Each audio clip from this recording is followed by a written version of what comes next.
예, 안녕하십니까. 여러분들의 백만장자입니다. 사랑합니다, 여러분. 예, 좀 아쉽죠. 예, 저도 아쉽습니다. 특별 배당금을 그래도 뭐 다만 200~300원만이라도 하기가 200~300원 해도 뭐 몇 조긴 합니다만은 그래도 좀 조금 아쉽습니다. 그 정도는 좀 주면 어땠을까? 왜냐면 거의 뭐 사상 최대의 버금가는 영업이익과 매출은 뭐 사상 최대죠. 매출은 사상 최대고, 근데 이제 영업이익은 거의 사상 2017년도, 2018년도에 반도체 슈퍼 호황기 때와 버금가는 실적을 냈음에도 불구하고 특별 배당금을 안 준 건 좀 아쉽습니다. 근데 뭐 그럴 수밖에 없는 게 시설 투자가 한 48조 원에다가 그다음에 뭐 물론 그 금액이 작긴 하지만 직원들한테 주는 특별 성과금 이렇게 돈이 많이 나가다 보니까 아무래도 제로섬 게임 아닙니까? 우리가 뭐 이쪽에 많이 주면 여기도 많이 줄 수 있는 게 아니라 어쨌든 이쪽에 돈이 나가면 한쪽엔 돈이 또 안 나가는 구조다 보니까 제로섬 게임이다 보니까 같은 재원 안에서 투자비가 상당히 많이 들어가다. 근데 여러분들께 제가 그 말씀을 좀 드리고 싶어요. 투자비가 많이 들어간다는 것은 그게 언제 다시 현금화 됩니까? 앞으로 한 2년 혹은 3년 후쯤에는 우리가 이제 그런 과실을 먹을 수 있다라는 거, 그것도 중요하거든요. 여러분들께 우리가 그걸 좀 생각하셨으면 좋겠고요. 자, 이제 요걸 한번 보시면 여러분 어떻습니까, 여러분?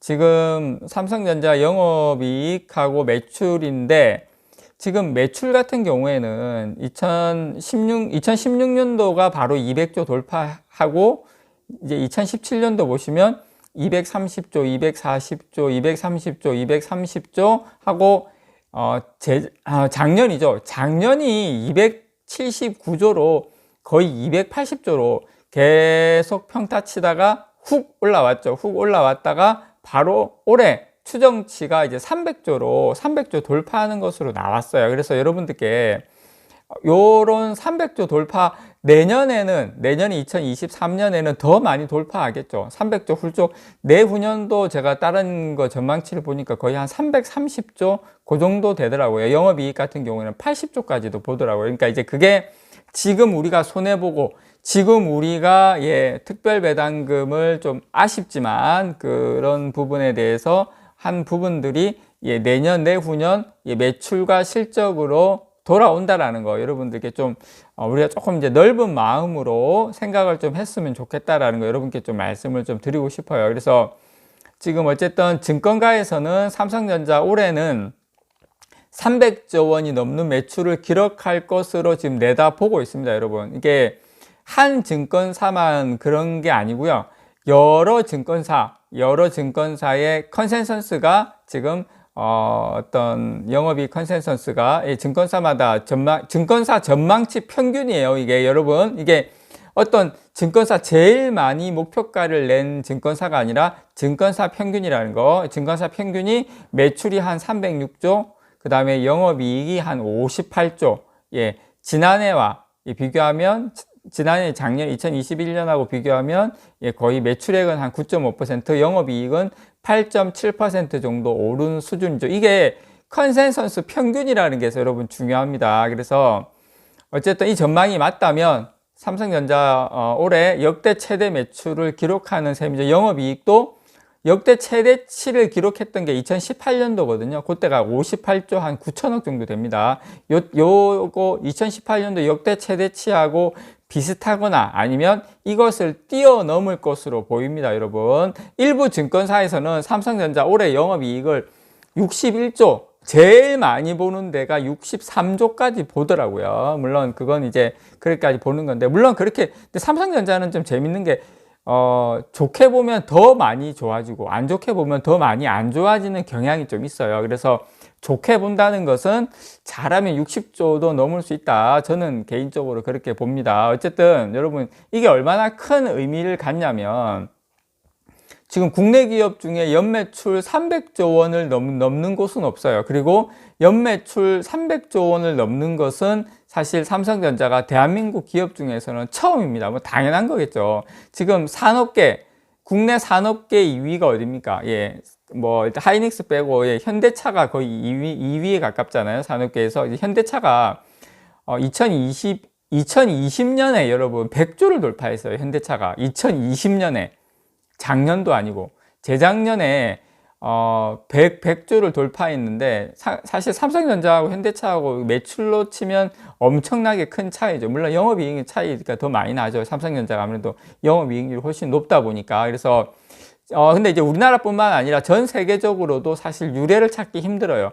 매출 규모가 큰 뭐 에너지라든지 유통이라든지 금융 이런 쪽은 뭐 제외하고, 어쨌든 본인이 직접 생산하는 게 아니다 보니까 특히 유통 같은 경우에 이런 쪽을 제외하고 제조업체 가운데 300조 원을 넘는 것은 뭐 여러분 다 아시는 애플, 그다음에 폭스바겐, 그다음에 뭐 도요타, 요 정도. 자동차 회사는 워낙 매출이 많다 보니까 사실 자동차 회사 빼고 나면 애플밖에 없어요. 순수 제조업체로 치면 자동차 업체는 워낙 개당 이제 매출 단가가 높다 보니까, 그래서 애플하고 다음으로 삼성전자가 자동차 회사 빼면 IT 업계에서는 매출로서는 전 세계 넘버 2 정도 되는 상당히 대단한 회사다. 어쨌든 간에 여러분 꼭 말씀드리고 싶고요. 어쨌든 뭐 예상대로 올해 300조 매출 달성한다면 1등 공신은 당연히 반도체가 되겠죠. 그래서 반도체 올해 지금 뭐 매출 한 112조, 영업이익 한 37조 정도로 지금 내다보고 있습니다. 그래서 어쨌든 대신증권에서는 매출액 309조, 올해 영업이익 한 62조까지 보더라고요. 대신증권에서는. 물론 뭐 왔다 갔다 합니다만. 그래서 저는 여러분들에게 반도체뿐만 아니라 지금 뭐 그 이제 디스플레이 같은 경우에도 QD도 이번에 새로 나오지 않습니까? 이제 거기도 물론 뭐 많지는 않아요. 디스플레이 같은 경우에 뭐 매출 한 31조, 영업이익이 한 4조 한 4천억 정도 났거든요. 어쨌든 근데 뭐 재작년하고 비교하면은 영업이익 같은 경우에는 상당히 많이 올라왔어요. 2조 원 이상 증가했어요. 디스플레이 쪽에서도 상당히 이제 좋은데, 저는 디스플레이도 디스플레이지만 여러분들에게 IM, 이거 모바일 쪽에 요 부분, 이제 폴더블 폰 요 부분하고 프리미엄 폰 이런 거하고 웨어러블 이런 쪽에 판매가 이제 많이 증가하면서, 작년 같은 경우에 재작년 대비 한 영업이익이 거의 한 20% 가까이 올라왔거든요. 그래서 저는 올해도 이 IM 부분, 우리가 이제 관전 포인트, 반도체야 하반기 갈수록 좋은 건 누구나 다 아는 이야기고, 이 폴더블 폰에 대한 프리미엄 폰, 근데 조금 아쉬운 게 갤럭시 S22가 물론 뭐 잘 팔리겠죠. 다음 달 10일 날 오픈한다고 하는데 AP가 조금 아쉽긴 합니다. 어쨌든 올해 작년에 이게 한 매출이 한 100조예요. 그 IM 부분만. 우리가 지금 매출 뭐 300조 연다는데 3분의 1이 이 IM, IT 모바일에서 나오거든요. 물론 영업이익은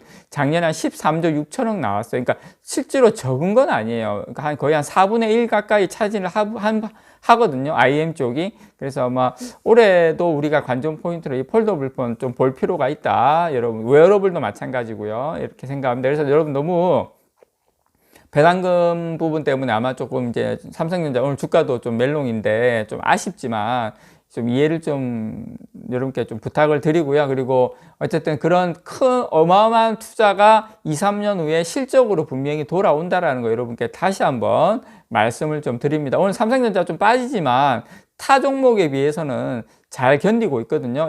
다 같이 두드리 맞는 거는 괜찮습니다. 어차피 돌립니다. 이상 여러분들의 백만장자였습니다. 사랑합니다, 여러분.